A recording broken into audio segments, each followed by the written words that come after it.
Alexander Alexander the great. Alexander का जन्म मैसिडोन में 356 बीसी में हुआ था।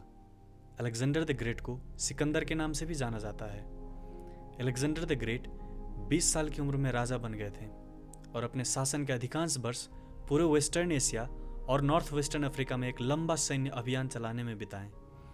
30 साल की उम्र तक उन्होंने इतिहास के सबसे बड़े साम्राज्यों में से एक बना लिया था, जो ग्रीस से लेकर उत्तर पश्चिमी भारत तक फैला हुआ था।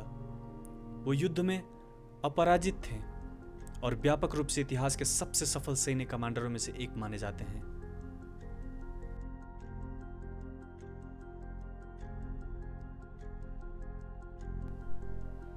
अपनी युवावस्था के दौरान सिकंदर को 16 साल की उम्र तक एरिस्टोटल ने पढ़ाया था।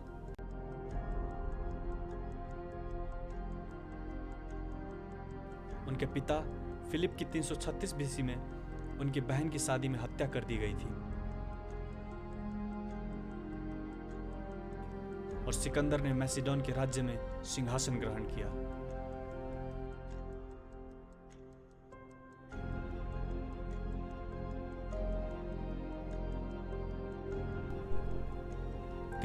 बीसी में सिकंदर ने भारत पर आक्रमण किया। सिंधु नदी के पार करने के बाद तक्षशिला की ओर बढ़ा।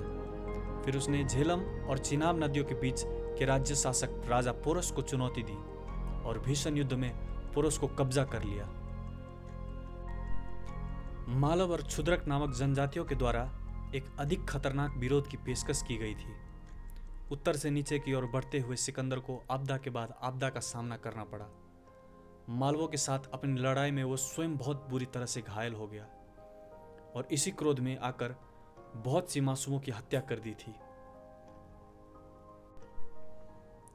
सिकंदर का पीछे हटने के कई रीजंस थे।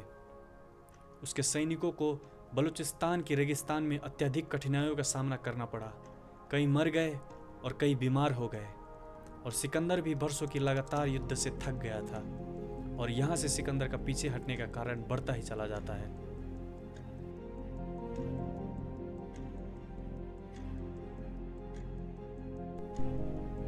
सिकंदर की मृत्यु 32 की उम्र में हुई थी। सिकंदर की मृत्यु के प्रस्तावित कारणों में से अल्कोहलिक लिवर डिजीज, बुखार और स्ट्राइकनिन पॉइजनिंग शामिल थी, लेकिन बहुत कम डेटा उन संस्करणों का समर्थन करता है।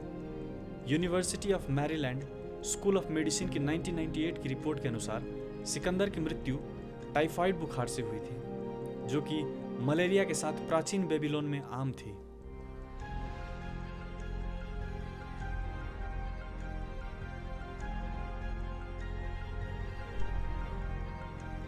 हम लोग अलेक्जेंडर के बारे में बचपन से सुनते और पढ़ते आ रहे हैं। अलेक्जेंडर इतिहास का सबसे बड़ा योद्धा था जो पूरी दुनिया को ही जीत गया था।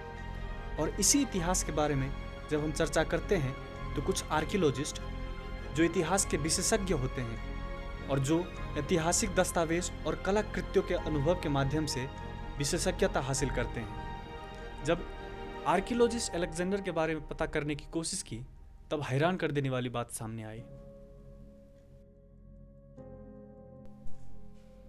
आर्कियोलॉजिस्ट के बहुत प्रयास के बावजूद उनको अलेक्जेंडर की कोई भी आर्कियोलॉजिकल एविडेंस सामने नहीं आई।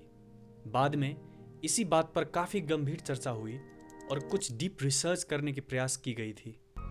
उसके बाद कुछ अनोखे तथ्य सामने आए जो पूरी दुनिया को ही हिला के रख दिया। सवाल ये उठता है कि जब अलेक्जेंडर की कोई भी आर्कियोलॉजिकल एविडेंस नहीं है तो फिर अलेक्जेंडर को हम कैसे जानते हैं और हमें अलेक्जेंडर की इतनी कुछ बातें कैसे पता है? तब फिर इस बात पर कुछ वैज्ञानिक खोज पर लग गए और उन्होंने पता लगाया कि अलेक्जेंडर की सारी बातें 3 हिस्टोरियन की किताबों में लिखा गया है और वहीं से सारी जानकारी आ रही है।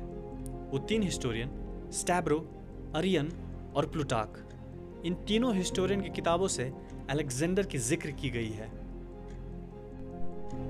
और जब इन तीनों हिस्टोरियन के बारे में जानने की कोशिश की गई तब एक और अनोखा तथ्य सामने आया। जिन 3 हिस्टोरियन ने अपनी किताब में अलेक्जेंडर की जिक्र की थी, वो 3 किताब 150 से 400 वर्ष अलेक्जेंडर के मरने के बाद लिखी गई थी। जी हाँ दोस्तों, वो तीनों हिस्टोरियन अलेक्जेंडर के 150 से 400 वर्ष के बाद इस दुनिया में खुद आए थे और अलेक्जेंडर की जिक्र अपनी किताब में की थी।